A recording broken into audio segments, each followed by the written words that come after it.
Welcome to another episode of the Criminal Law Department Presents podcast, a production of the Criminal Law Department at the Judge Advocate General's Legal Center and School in Charlottesville, Virginia. Every 2 weeks, we release a new episode. Today, we're going to have a conversation about a recent opinion from the Court of Appeals for the Armed Forces. Please note that these episodes may contain facts and circumstances surrounding criminal trials. Listener discretion is advised. All rise! Hear ye, hear ye, hear ye. The Honorable United States Court of Appeals of the Armed Forces is now open and in session. God save the United States of America and this honorable.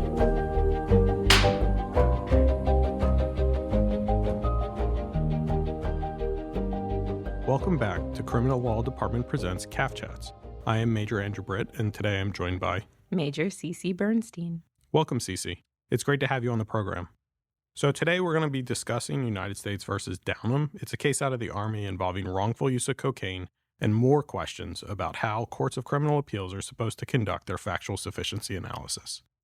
We'll also be discussing how the CAAF is attempting to clarify its own precedent regarding the government's burden in what we colloquially call a cocaine pop-hot. In this case, the Army Court of Criminal Appeals found Captain Ross Downum's conviction by a panel of officers at a general court-martial to be legally and factually insufficient, where the government introduced expert testimony about a positive urinalysis test, but not the printed-out results from the test. The majority affirmed at CAAF on the factual sufficiency determination, but the dissent also gives some additional context for practitioners, so you'll want to stick around until the end for the final takeaways. Well, before we get into CAAF's decision, can you get us started with the background and procedural history on the case? Sure thing. At a general court-martial, Captain Downum was charged with the wrongful use of cocaine under Article 112 Alpha UCMJ. The government's case relied heavily on the testimony of an expert in forensic toxicology and drug testing, a Dr. C.A.A.F. And what did Dr. C.A.A.F. testify about? She testified that although she did not test Captain Downum's sample, she had reviewed the urinalysis report and, based on that review, opined that the urine sample tested positive for a metabolite of cocaine. She was able to recite the specific measurement. However, the government never actually offered the physical machine-generated urinalysis results into evidence. And the fact that they are machine-generated matters because it makes them admissible as non-testimonial business records under Emory 8036, right? Exactly. The Army Court specifically points out that such records are admissible and, indeed, regularly admitted in cases like these. Since the test results were never admitted, the panel heard the expert's interpretation but didn't see the underlying data she was interpreting. So, in a case like this, where the government essentially is relying on the presence of a controlled substance in Downum's system to prove its case, they normally would have to use an expert to interpret the lab results. Interestingly, though, the defense did not object to the facts introduced through Dr. C.A.A.F's testimony, which means that the panel could consider it all substantively. They had a few other witnesses, and apparently the government was thorough on chain of custody, but Dr. C.A.A.F's testimony was the only evidence to establish that Downum used cocaine. Oddly, the government had the paper with the lab results in their possession, but they chose not to try to admit it. Cece, can you talk about the defense case? The accused took the stand and testified that he never ever in his whole life would have even possibly intentionally ingested cocaine. He gave a theory that there was an occasion when his drink at a bar may have been spiked with cocaine. Despite this, the officer panel found him guilty. Although it wasn't his burden to prove that he didn't knowingly ingest cocaine, it was the government's burden to prove beyond a reasonable doubt that he did. So, for wrongful use of cocaine under Article 112 Alpha, the government has two elements to prove beyond a reasonable doubt. First, that Downum used cocaine, and second, that Downum's use of that cocaine was wrongful. The fact that the metabolite showed up in the urinalysis establishes that he used cocaine. If Downum denied ever knowing using cocaine, and he was still convicted at trial, then what evidence did the government offer to prove that second element? The ACCA had the same question. Ironically, the defense called two fact witnesses that undermined his testimony. One denied that Captain Downum ever expressed concerns that his drink may have been spiked, and the other testified that Captain Downum knew his test would be positive for cocaine before the results were available. That's not good. And the panel gets to consider all the evidence for whatever it's relevant to. The fact that it came in from the defense doesn't stop them from using it against him. Correct.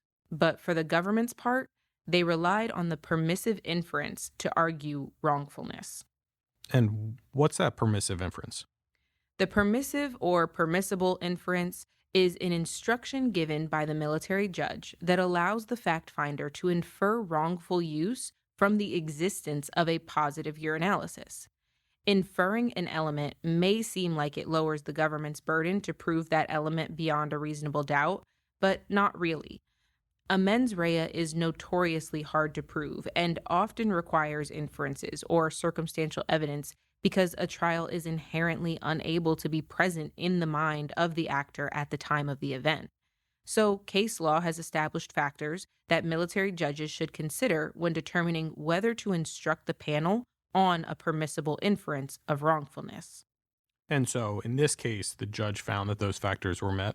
Yes, and the defense did not object to the instruction.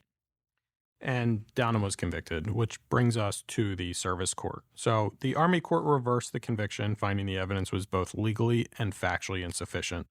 The court focused on Dr. C.O.'s expert testimony in the absence of the underlying urinalysis results. Of note, though, the Army court stated that the expert's testimony lacked relevance, beyond stating the concentration level of the cocaine metabolite in the sample, which then brings us to CAAF's review. So TJAG certified 3 issues for review. Cece, can you break those down for us? Absolutely. The 3 issues were, first, whether the Army court erred in its legal sufficiency analysis by holding that case law, specifically United States v. Campbell, requires not just expert testimony, but also the admission of the underlying paper urinalysis results. Second, whether the Army court erred by holding that unobjected to expert testimony was irrelevant without those paper results.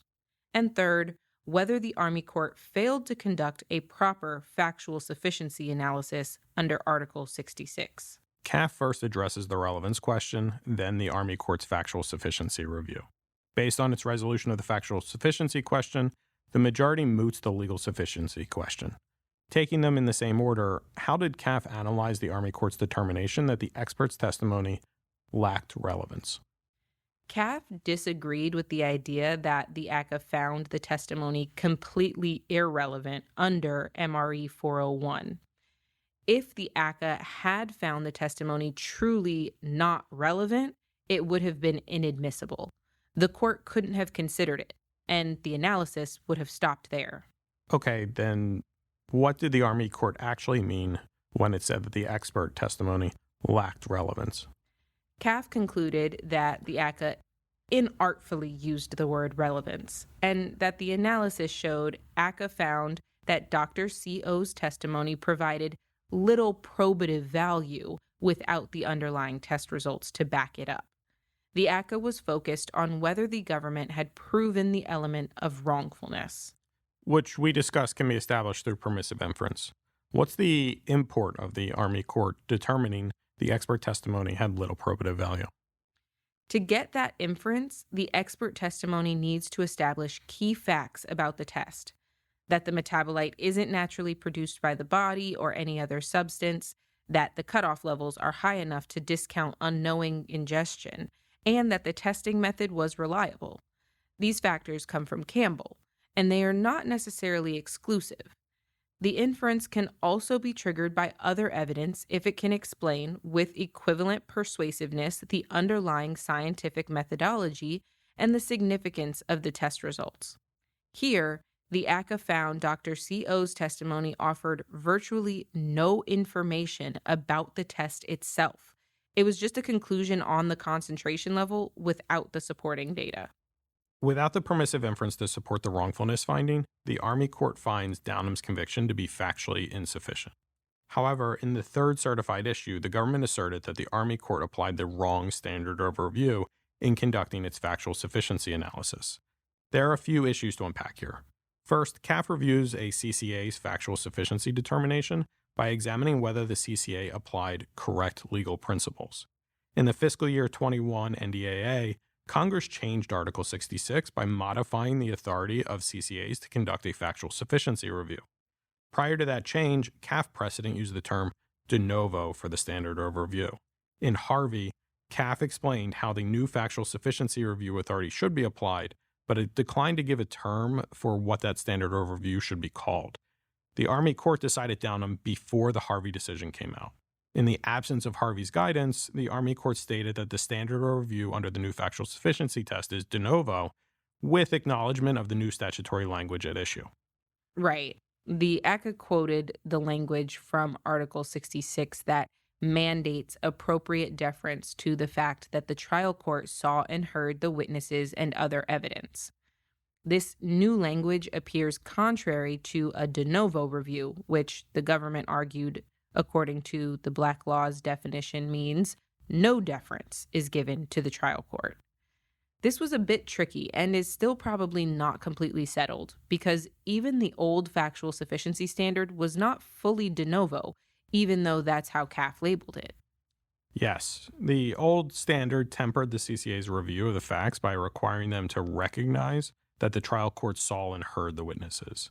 I think the point that CAAF is getting at here is that the name given to the standard is not as important as following the proper procedures.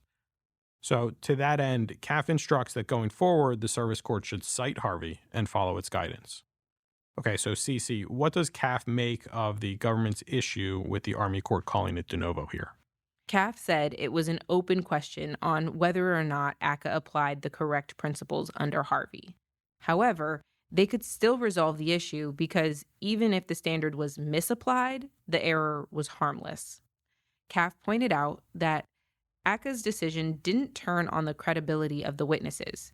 It turned on the government's failure to meet its burden of proof. So even if ACCA got the standard wrong, it did not prejudice the government's case because ACCA still considered all the evidence the government offered and concluded it just wasn't enough to meet the burden of proof beyond a reasonable doubt.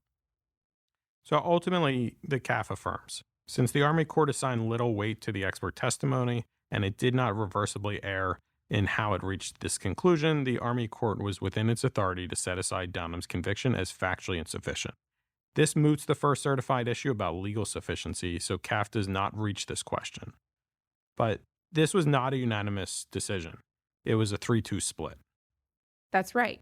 Judge Hardy wrote for the majority, Judge Sparks and Johnson dissented, and they would have remanded the case. They had a less charitable view on ACCA's opinion, believing ACCA did improperly disregard Dr. C.O.'s testimony as irrelevant under MRE 401. The dissent argued that the permissive inference of wrongfulness does not require the paper results to be in evidence. They cited another case, United States versus Green, to argue that as long as the expert testimony is deemed admissible by the judge, the government can rely on it to prove its case. The dissent felt that by creating a requirement for the paper results, ACCA was failing to apply correct legal principles. They argued the case should be sent back to ACCA for clarification. There's certainly a disagreement about applicable precedent in this case. The dissent views Green as modifying the legal landscape from the Campbell decisions, but the majority, in footnote 3, explicitly rejects that interpretation that Green replaced the Campbell factors regarding permissive inferences. As we turn to takeaways, an important consideration for anyone handling a wrongful use case is to review both Campbell decisions and Green. It's an interesting set of cases. The second Campbell is a decision on reconsideration of the first, where CAAF offered further guidance on its holding on permissive inferences. Campbell specifically dealt with novel scientific methods. In Green, CAAF discusses distinctions between novel and proven scientific methods, as well as the Dalbert standard and the permissive inference standard. Even after multiple attempts to clarify these issues, they are admittedly still a bit muddied. Both tests concern reliability, but I think the important distinction for practitioners is that Dalbert controls admissibility, while the Campbell factors trigger the inference. Cece, what other takeaways do we have from this case for our listeners? I think for the government, the key takeaway is don't take risks. While you can try to prove a case with just expert testimony, You run the significant risk of an appellate court finding the evidence factually insufficient. The safest bet is always to admit the underlying urinalysis results as business records to support the expert's conclusions. And it's better for a panel, too. Even if they don't know exactly what they're looking at, having something to look at helps anchor the expert testimony when they're discussing during deliberations. Definitely. Government counsel should also be mindful that the lab results are not the exclusive means of proving the wrongfulness element. So think through the totality of all available evidence and theories of proof. What do we have for the defense? For defense counsel, the takeaway is to be vigilant. Object to a lack of foundation or to the permissive inference instructions if the government only offers expert testimony without the underlying data. This case shows that even if evidence is admitted, you can still win by arguing it's factually insufficient to sustain a conviction beyond a reasonable doubt. Also, be prepared to make that 917 motion. We didn't get into it here, but the defense counsel did make a mid-trial motion alleging the evidence was insufficient to sustain a conviction. This case offers some additional support for that argument. It really highlights the difference between admissibility and sufficiency. Just because evidence comes in doesn't mean it's strong enough to carry the government's burden. This case is a stark reminder that they have to present a complete and convincing package of evidence. Note that CAAF does cabin its opinion to a narrow holding, though, stating that their decision signifies nothing more than that the ACCA did not abuse its discretion in performing its factual sufficiency analysis. So be cautious of trying to extend the opinion too far. For appellate practitioners, though, remember that you now have additional guidance on how to properly articulate that new factual sufficiency standard of review in your briefs. Okay, is there anything else we missed on this case? No, I think that about covers it. Well, thank you, CC, for joining me today, and thank you to our listeners for tuning in. See you next time for another episode of CAAF Chats.